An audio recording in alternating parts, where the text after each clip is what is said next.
on in, sit back and relax. You're listening to episode 137 of the WealthTech Today podcast.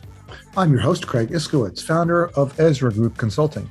And this podcast features interviews, news, and analysis on the trends and best practices all around wealth management technology. Our theme for this month is startups.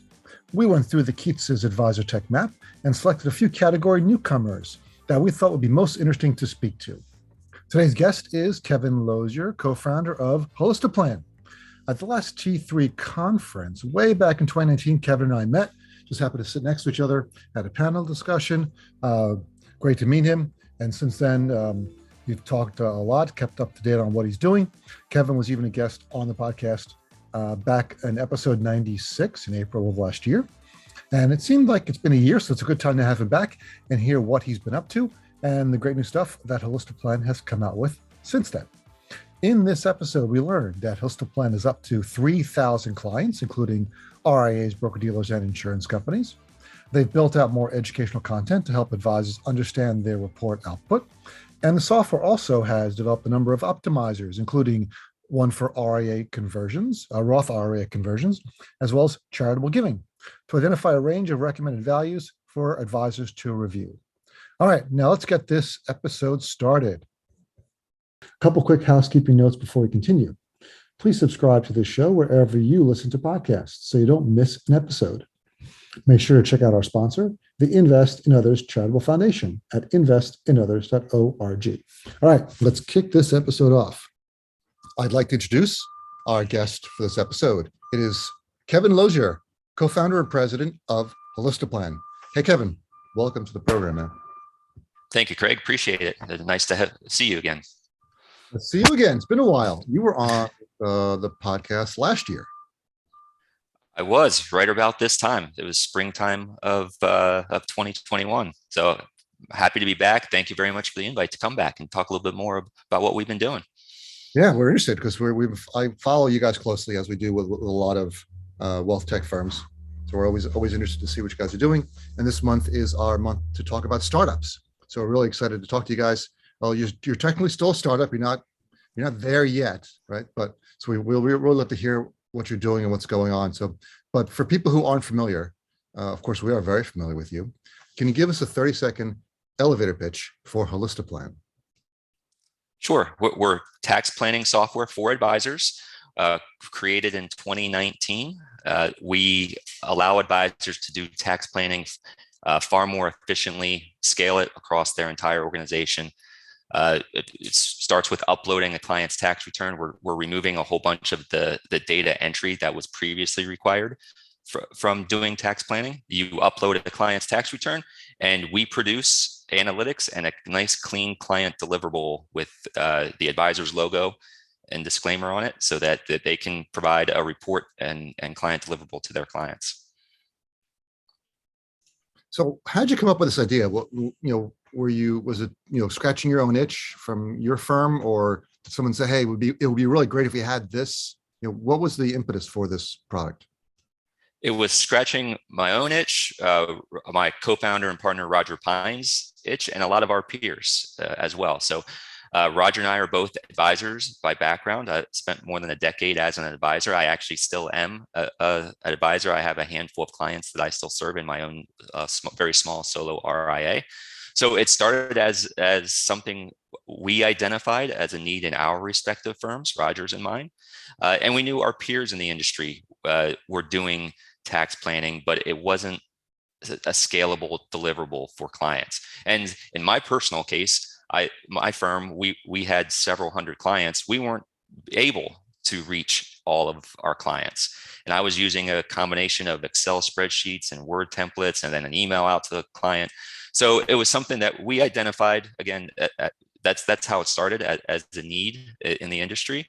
And then as we grew, we just all of a sudden, as we brought in advisors using the software, we crowdsourced a lot of the great ideas that we ended up implementing and coding into the software.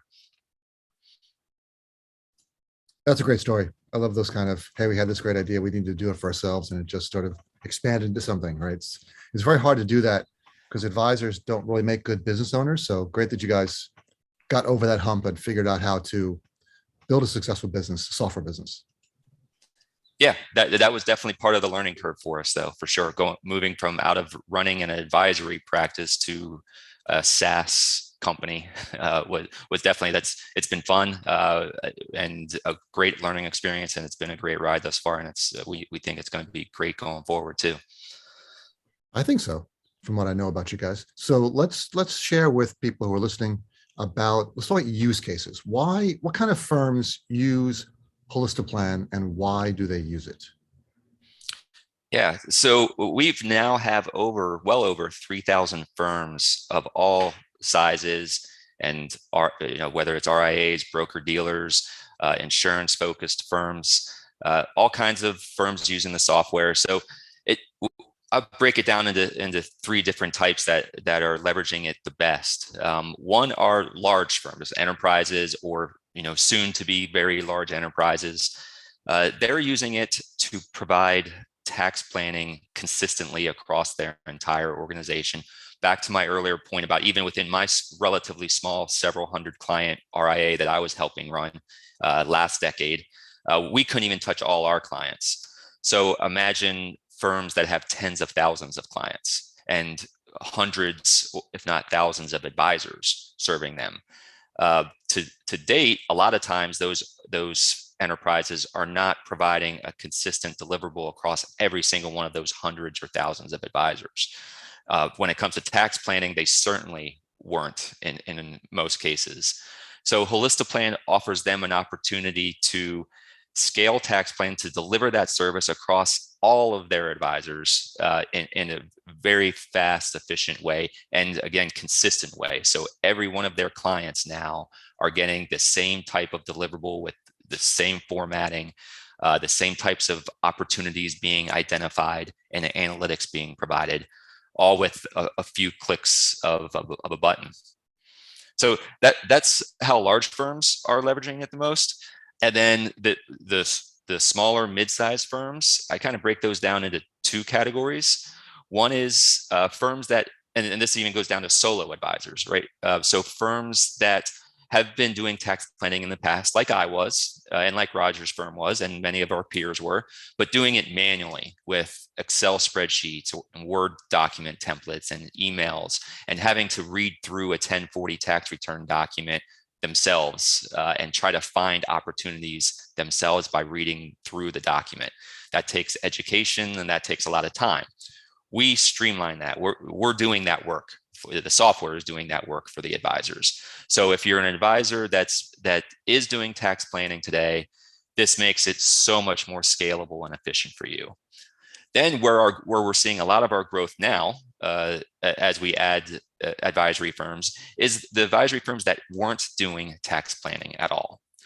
Because they knew it wasn't scalable without software. They didn't maybe have the time and energy to go through the educational requirements to understand how to read through a 1040 or do forward-looking projections and do that level of tax planning. Holistiplan gives them an off-the-shelf opportunity to start implementing that for their clients and start providing that service for their clients. And there's enough. It's new enough that it is still very much a differentiator for advisors as investment portfolios and managing those become more scalable with software and advisors looking for opportunities not to talk about the markets all the time. Tax planning is that probably the second thing on the list of clients wanting to learn, wanting to know if they're in doing everything they need to do from a tax standpoint. Next to investments, that's number two in most cases. This gives those advisors that haven't been able to answer that question for their clients, or basically said, you want to talk to your CPA or tax preparer about that. I don't touch taxes. It gives them the opportunity to do tax planning for those clients and set themselves apart from the advisor down the street. Let's roll back to enterprise. So what is it about the way they're doing it now that's inconsistent? So can't they just build a process that says do things this way? So what is it about Holistiplan that is enabling the enterprise firm to really deliver consistently and What other types of enterprise features are you offering them that give them the ability to look across many advisors, across branches, or how the tax recommendations are coming out of the software? Yeah. So they can certainly try to train their hundreds of advisors to try to do it. What we have seen is that most enterprises are, they're not, they're just now starting to get focused on providing a very consistent deliverable across their entire organization. A lot of these enterprises grew through acquisitions, right? Buying solo organizations, enterprise organizations across the country, and allowing or suggesting that those advisors can continue to do things the way they've done it before. And a lot of advisors, to my earlier point, were not doing tax planning. So they've got pockets of advisors that are doing really good tax planning, a whole bunch of advisors that aren't doing tax planning, all under one brand, though. So Holistiplan allows them the opportunity to, again, partly because of our technology that allows you to just simply upload the prior year's tax return and get a client deliverable. There's no data entry. There's no analytics being done by the advisor. You don't even have, so you don't have to spend tons of time training the advisor on how to read through a 1040 tax return. The software is doing that for them. So it's far easier to leverage technology that already exists like ours and use that, leverage that technology to actually train the advisors and their support team who maybe have never done tax planning before, use Holistiplan to train them on the types of opportunities you can identify from reviewing someone's tax return. So is there a training module? How does Holistiplan train people? Yeah, so we do have videos and tutorials that folks can use that are subscribed to Holistiplan to walk them through how to use the software. It's a great question. It's actually one of the things we're focused on in 2022 and beyond. That's one of two things that we're working hard on for the future. One of those is kind of the education and training piece. Some of the feedback we've heard from our subscribers and prospects is that the software is great. The software is incredibly intuitive. Again, because you're starting with that PDF document, you don't have to figure out where to type a whole bunch of data into the system to use it. So people are up and running in the software in 5-10 minutes. It's really easy to use and get going on it. But we have been hearing that software is really intuitive, but I don't know exactly what these numbers are telling me. I don't know how to relay this very clean report that summarizes a tax return, a 50-page tax return, into 2 pages. It's a great deliverable, but I don't know exactly how to explain it to my client. So we're and we didn't focus on that in the first year or two because Roger and I and the team we were building came from that advisory background where we knew how to explain that report. So it's only now that we're recognizing as we grow and scale Holistiplan that advisors need a little bit more hand-holding on how to take those deliverables that we're producing and turn them into a conversation with clients. That's an excellent point, because just like you mentioned, some advisors are good at tax planning and some aren't. Some advisors are good at communicating with clients and some aren't, right? Right. So that's actually the second thing that we're focused on. I mentioned one is the education piece. The second piece is deliverables. So expanding both within the tax planning world, but also considering outside the tax planning world, creating more deliverables that make that advisor's job easier to communicate to the client and provide that nice summary, telling the client what they need to know and what they want to know without having to go through tons of documents to do so. Yeah, because advisors are busy. They don't have time. So the more you can summarize it and give them, here's what you need to say, here's the outcome, it just walks them through it. And again, it improves consistency because now everyone's got the same message and makes it easier to deliver that advice. That's right.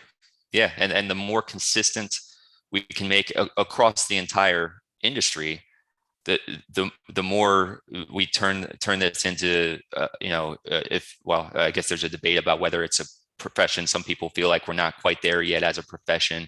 Others feel like we are there, but I think part of what turns it into a profession is the more consistency about how everything is delivered to the end consumer. I'd like to take a break from this episode to talk about our sponsor, the Invest in Others Foundation. The Invest in Others Foundation is running the Invest in Others Awards, which is a program that recognizes the charitable work of financial advisors in communities across the country and around the world. Awards are presented at their signature event, the annual Invest in Others Awards Gala. Over 600 advisors and financial services executives attend this premier event to celebrate those individuals that actively give back to their communities. I've gone to, I think, the last 3 award galas. They had to cancel it for COVID, and then they canceled it again last year, 2021. It was normally in September, October timeframe, but hopefully we'll have it again this year. So there are 5 categories of awards that recognize the distinct ways that advisors have made a difference through their work with a nonprofit. So the nominations deadline is April 1st.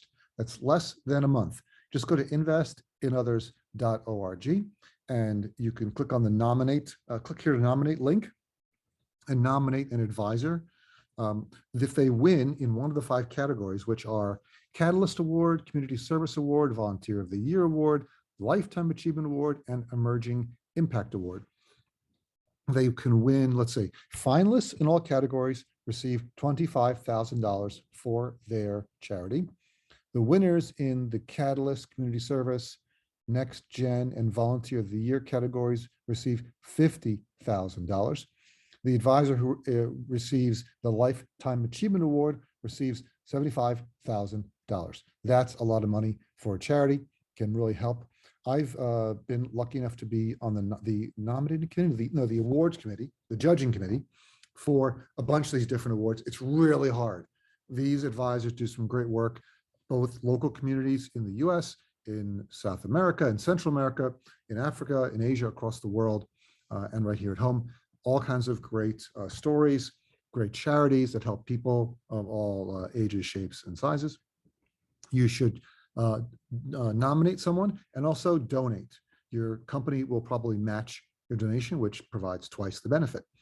Please go to investinothers.org. Thanks.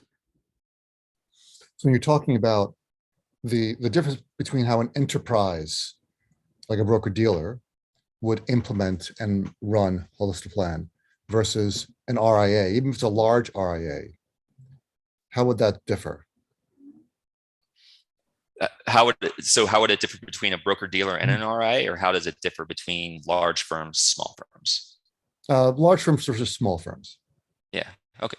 So large firms are going to have the capability, again, because they're large, they've got hundreds of advisors and they're concerned, potentially, at least their compliance teams are and their legal teams are, of how advice is being delivered to the end client.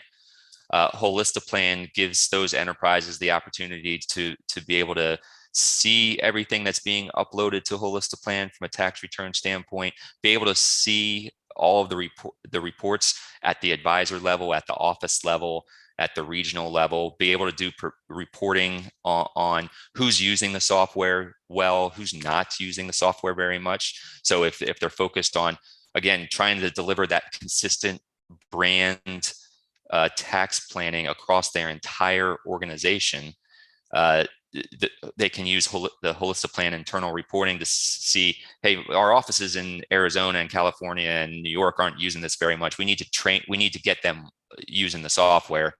And it looks like our team in Philadelphia or DC is doing a great job of doing it. Let's get them to train the others. So basically they can using software to provide that consistent delivery, but also identify the folks that maybe aren't doing it up to what they want from a branding perspective. And there's not that much to do with the software. You're really just uploading the PDF, right, of the tax returns, and the software is kind of running it. Are there switches and dials and knobs that you can turn virtual to change the way the software analyzes the tax returns? There isn't. So we're doing all the analysis. So yes, there are ways you can customize the report. So once you've uploaded that return and you get that client deliverable, that tax summary report, you're able to customize that by clicking a few buttons and changing some dials like you suggested. But yeah, to that point, there is very, very little work that the advisor is needing to do. If for the advisors and for the firms that want to dig deeper and start taking that next step in tax planning, which is, okay, I've looked back at last year and identified some planning opportunities, but now I want to potentially quantify those opportunities or do some scenario planning and run 3 different options for a client. We make that a lot easier too, because we've pulled in all that data from the prior year tax return. That's your starting point as an advisor. Still haven't entered any data, right? And now all I need to do is copy that data over to another column with a couple clicks of the button. And now I can play around with those numbers to do 2022 tax planning and 2023 tax planning. Maybe it's a multi-year strategy that I'm looking at. So to the tax report deliverable, very little work the advisor is doing. Some setup work, 5 minutes, 10 minutes, that's it. If you're doing some forward-looking projections, that's where the advisor is starting to do a little work as far as understanding what numbers are going to change, our filing status is going to change for the next couple of years, what's changing in the client's life that I need to change the numbers for so that I can create a accurate tax liability for the scenario that I'm building for 2022 or beyond. The advisor can put in information such as the client is planning to get married next year, or the client's planning to have a child next year, or maybe they know how many children they want to have. They want to have one this year and one 2 years from now. You can put that into the system. You can, yes. So pretty much anything that any life changes that are happening for the clients, maybe they're retiring, right? So maybe they're turning 65. So you got to change, they get an extra deduction. Maybe they're starting a business, maybe they're selling a business. So all those things would be different outcomes than the prior year, right? If I'm selling a business in 2022, that's going to make my 2022 tax year far different than my 2021 tax year. The advisor can go in and make those assumptions, again, by just changing the number that's already there that we've already brought in from the prior year tax return. So it gives them the format that they need to go ahead and just make those changes, making it far faster and easier than using Excel or some of the other tax planning softwares that have been kind of legacy software that some advisors have been using. Makes it far easier to do. But yes, you can change pretty much whatever you want that we're pulling in from the tax return for those forward-looking years, and do some really robust tax planning for the advisor or for the client. That is fantastic. All right, so let's move on from use cases and talk about some other best practices. Now, what are some of the other things? So one thing we were talking about was, obviously each client most likely has a CPA who does their taxes. So your software is not giving advice on the taxes. How do you avoid any kind of conflict there? Yeah, that was one of the big questions we got frequently in the beginning, and we still get. Our sales team still gets the question of, is this tax advice, or is this how is this not stepping on the toes of my client's tax preparer? So I could, from personal experience and seeing lots of advisory firms use it, it's actually, you can leverage Holistiplan to build the relationship with that center of influence, that the CPAs in your community, because it's not stepping on the toes of the CPA if done the right way. Tax preparers traditionally, they're so swamped, they're so busy, and their business model is geared almost entirely around, at least most of them, almost entirely around tax preparation, looking backwards and identify and basically making sure they do the tax return correctly so that they don't get their client in trouble with the IRS, right? And trying to see, okay, what did we do last year, and are there any things that would reduce taxes potentially for that year? Most tax preparers and CPAs are not looking forward. They're because again, they're not typically getting paid for that either, and their business model isn't created in a way to do that. Some charge hourly, but then the client's paying separately for that to look forward. So that's where I've always believed, even back before Holistiplan, that's where the advisor steps in. The advisor can look forward. The advisor also knows what the plans are, what the goals are for the client, more so than the CPAs, again, because they don't typically have that type of relationship with the CPA. It's more about tax preparation for last year.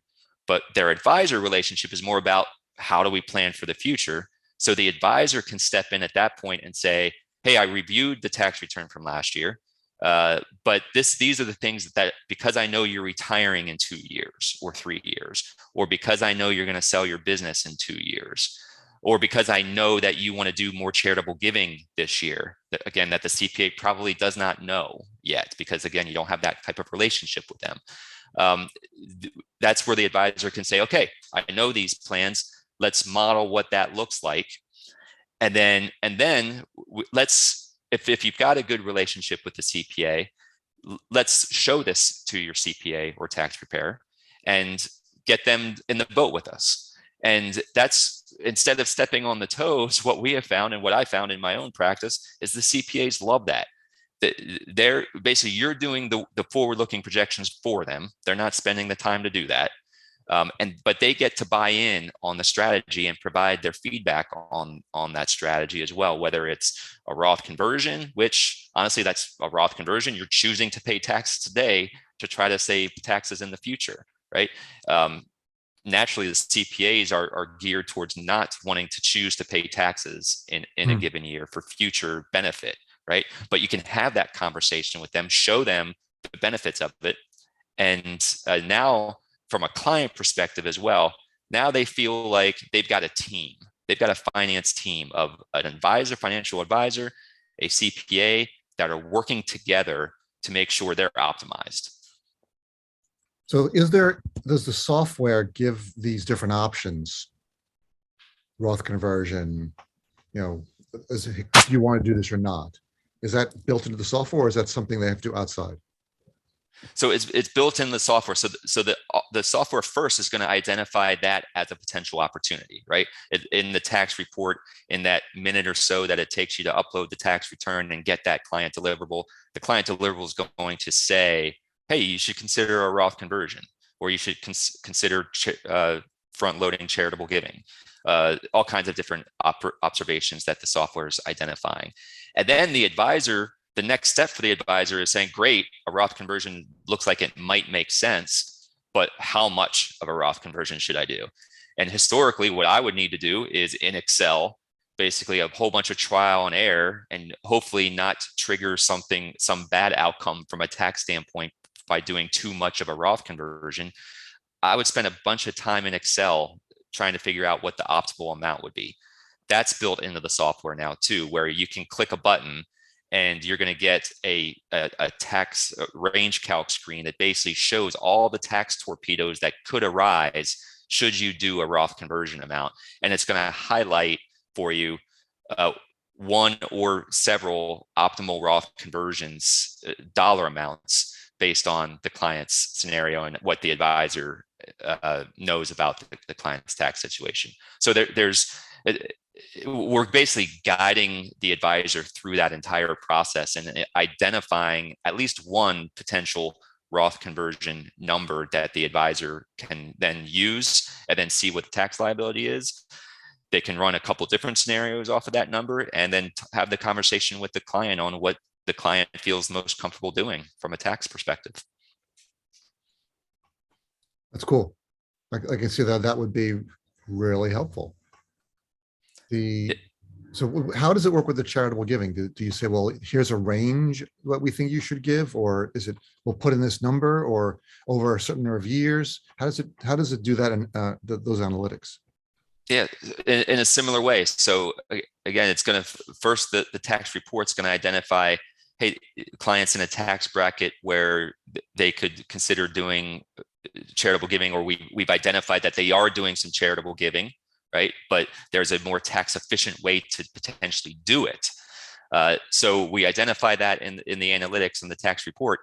And then the advisor takes that information and says, okay, well, what happens if we do 3 years of charitable giving all in this year? And this is where it takes the advisor needs to know the client and the client's plan. So they might know, for example, that the advisors or the client's going to retire in 2 years. And so they're in peak earnings for 2 more years, right? So now that's where you might want to create a donor advised fund and front load your charitable giving for the next 10 years. Do it all in the next year or two while you're still working and in a high tax bracket. The advisor can run those numbers again, just by copying over prior year numbers and changing a few numbers, using that range calc button that I mentioned earlier to see what happens if we do X, Y, and Z, and what's the potential tax liability over the next few years for the client.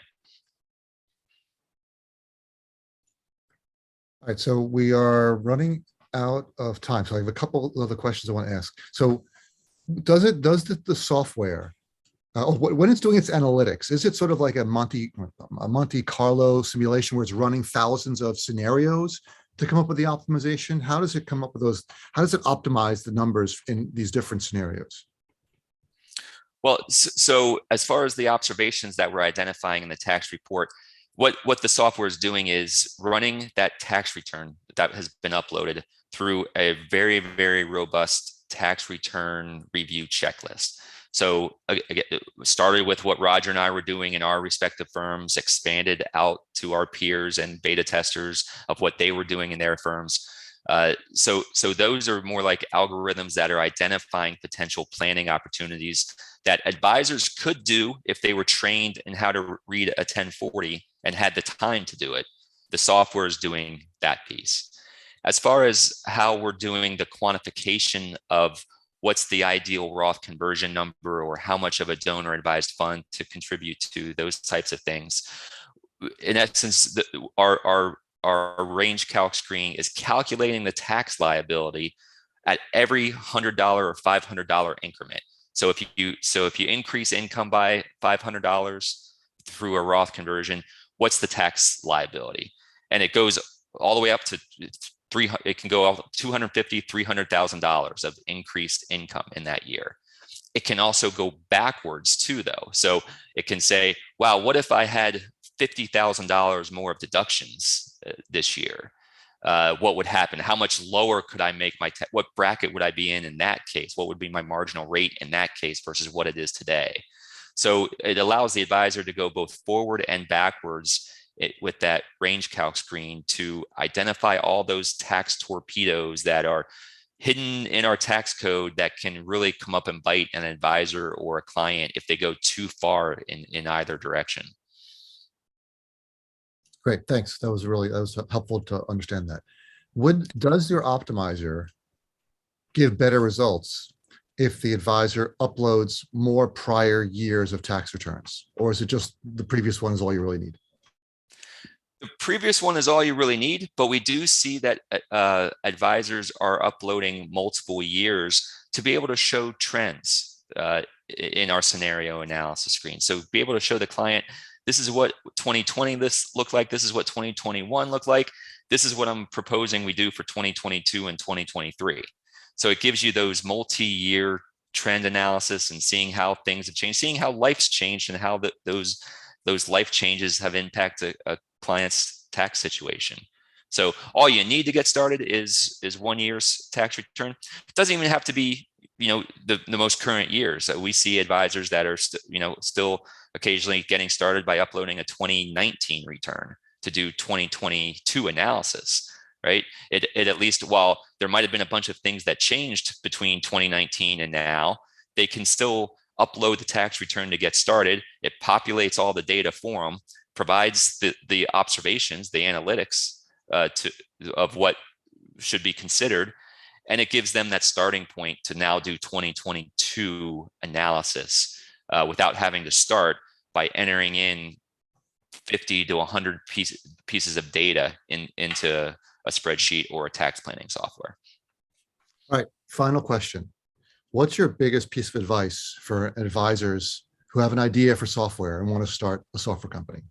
And you can't say don't do it. What's your biggest piece of advice? Best advice? Well, I think it's great to get started with what you've been doing in your firm and business. But I guess my biggest piece of advice, and where I feel like part led to our success and how we grew so quickly, is we weren't afraid to put ourselves and our software out there to our peers and even some folks that we didn't know, to get feedback and advice, because this industry, this profession is very fragmented, right? Hundreds of thousands of advisors representing hundreds of thousands of advisory firms, it seems. So lots of people have different ways to do things. So the more feedback you can get early on of how other people are doing things from a financial planning or tax plan or whatever it is, their jobs better, I think you're better suited to provide a software that then everybody is going to enjoy and appreciate, versus maybe just how you did it in your firm. Hey, advisors, you've heard it here first. Now you know what the rest of the story when you're looking to start your own software company. So, all right, so we're out of time. Kevin, tell everyone where they can find more information about Holistiplan. Holistiplan.com has tutorials, videos of how you can use the software. It's a quick button to start a 7-day free trial, so everybody gets to start, and you get to upload 3 returns for free and see what the software does. It's one of the things that we've been adamant about from the very beginning, is giving advisors the opportunity to see it with their actual clients, to see if it's a fit for how they provide tax planning to clients. So real easy to get started, holistiplan.com, or if you have questions, info@holistiplan.com. We'll get you connected to one of our sales executives, and you can do a one-on-one demo as well. Excellent, Kevin. Thanks so much for being on the program. Thank you, Craig. I enjoyed it. Hey, it's Craig again. Here are my top 3 takeaways from this episode. Holistiplan now has 3,000 client firms, including RIAs, broker-dealers, and insurance companies. That's some pretty fast growth since they won the XYPN FinTech competition back in 2019. Based on feedback from their ever-growing client base, Kevin and his team realized that advisors needed a bit more handholding in order to understand how to explain their software output to their clients. So they built out more educational content to help. And the software also provides a number of optimizers, including for Roth RIA conversions and charitable giving, to identify a range of recommended values for advisors to review with their clients. And that's a wrap for this episode. But before you go, please head over to our website, EzraGroupLLC.com, and scroll to the bottom of the homepage and sign up for our newsletter. Each month, you'll receive an email chock full of wealth management goodness, including news, analysis, links, and more. You will not be disappointed. Thanks for listening. I'll talk to you all again next time.